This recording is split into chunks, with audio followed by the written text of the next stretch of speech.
Hello, today we talk about customer journey. The goal of the organization is to maximize profit now and in the future while enhancing the well being of all stakeholders. Now, one way in which we can maximize profit is by increasing the willingness to pay for our product or service and minimizing cost. Now, in this part of increasing the willingness to pay, we have to understand that the only way that we're going to increase the willingness of paying for our product or services is if our product or service is actually good, it actually creates value for the customer. It actually provides some relief for some pain, frustration points that they have. And we use the customer journey as a whole, as experience, to better understand how is the journey of the customer in dealing with X specific experience so that we can improve it. The customer journey is described as a deep dive in the world of the customer. Normally, the customer would not be able to tell us a lot of the details of their day to day, either because they don't think it's important or because nobody asks. However, their day to day is very important for us so that we can develop a solution, a comprehensive solution for whatever trouble, pain, frustration point that they have.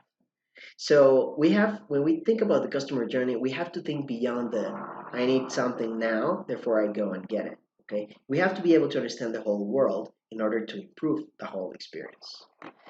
The wider our involvement in the experience, the better our solution will be. Now, the previous definition had three important words: jobs, pains, and gains. The job to be done is the problem I am trying to solve.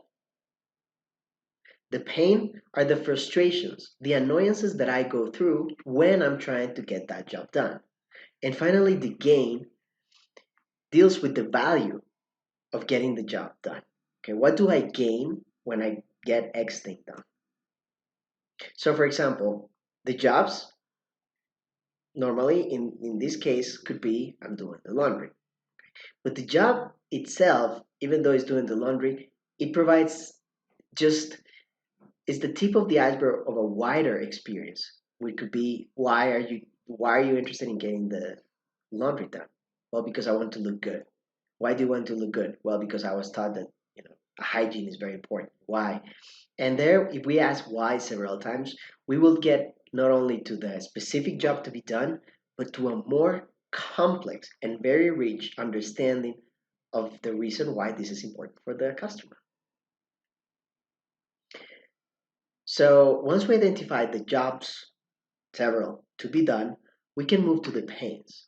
And the pains would be the description of anything that annoys the customer. It could actually be something very disruptive for the customer's daily life, or it could just be something annoying like, oh, there is a long line for me to get my coffee. Okay? Anything that causes any level of annoyance is a pain. Customers are very good at doing two things, both identifying the pains, but also creating ways around the pain. And we have to be able to identify both. Finally, the gains, which would be,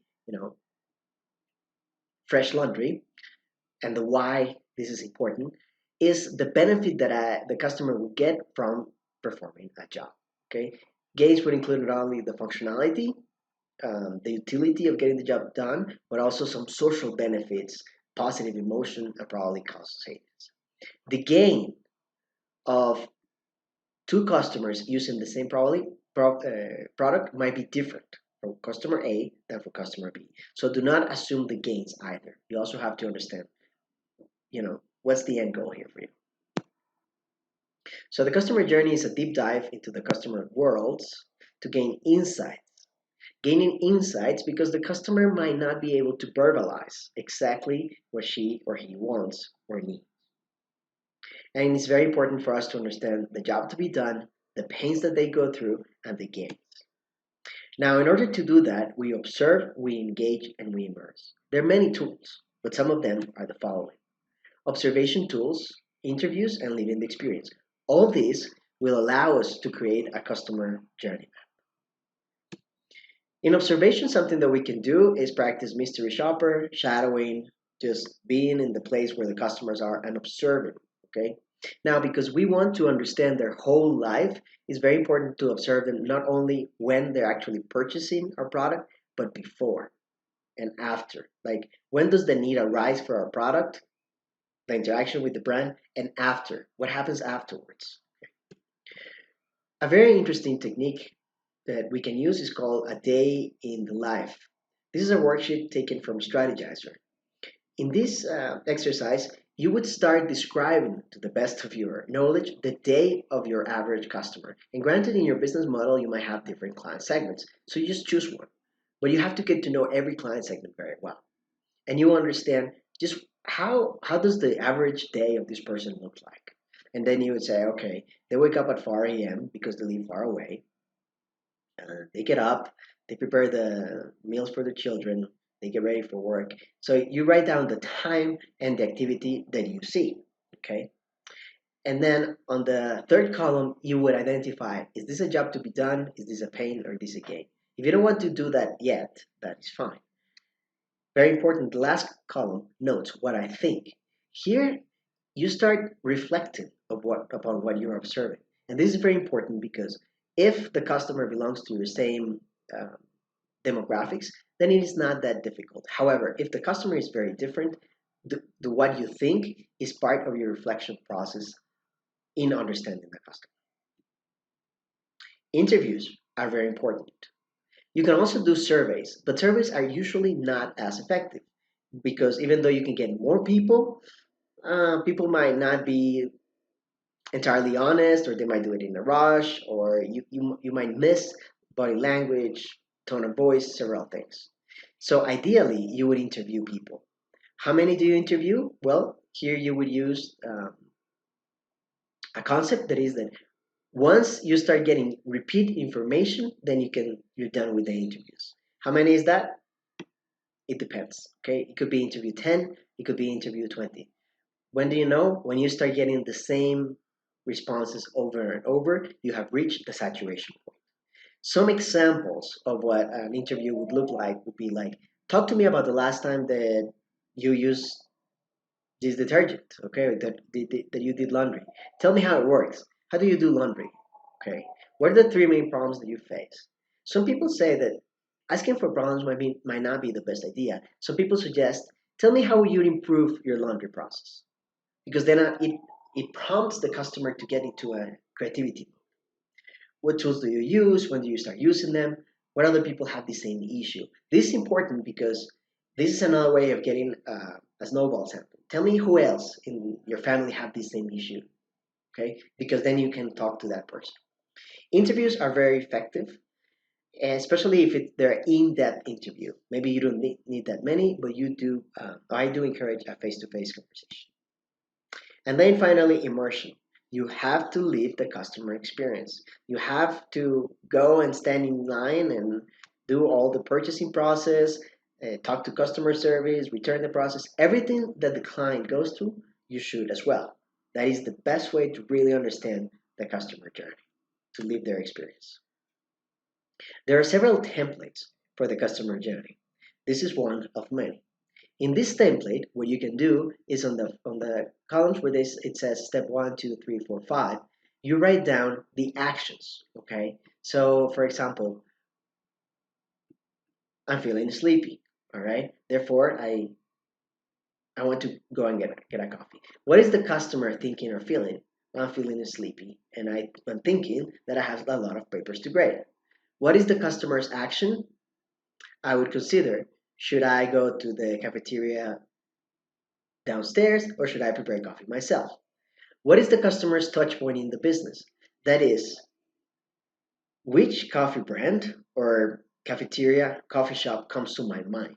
Okay, that's the touch point. It could be from a previous ad that I have seen. It could be that it pops up. It could be that I ask Alexa or I look in Google, nearby coffee shops. I'm feeling sleepy, whatever. What pops up?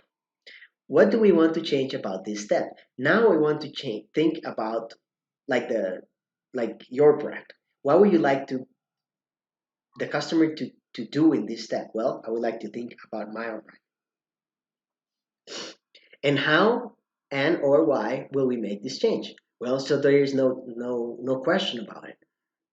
The people in this building are feeling sleepy. They should go downstairs to grab my coffee. Okay. Step two, I go downstairs. What is the customer thinking or feeling? Oh, I actually have to get out of my house. What is the customer action? I get ready to go downstairs. What is the customer touch point with the business? I check out at the point business is open and I stand in line. What do you want to change about these steps? Step, well, it would be great if I could pre-order the coffee, for example, so I don't have to talk to anybody or stand in line. How and why will we make this change? How about an app or some specific service, a number for this specific building, and so on and so forth. The customer journey is not going to be perfect. You might have to revisit it several times, and that is okay. It's an ongoing process. And it's very important to understand that it's not a one-time deal. You keep doing the customer journey over and over, both because the customer changes, their need changes, their jobs, pains, and gains change, and because you have to understand what the competition is doing as well. So this is an ongoing process. It's very important to understand that in order for us to create value, our organization must be absolutely customer centric. And it's very important to understand that the customers themselves are not necessarily going to be able to say this. That's why we have to observe, we have to interview, and we have to impress. Thank you.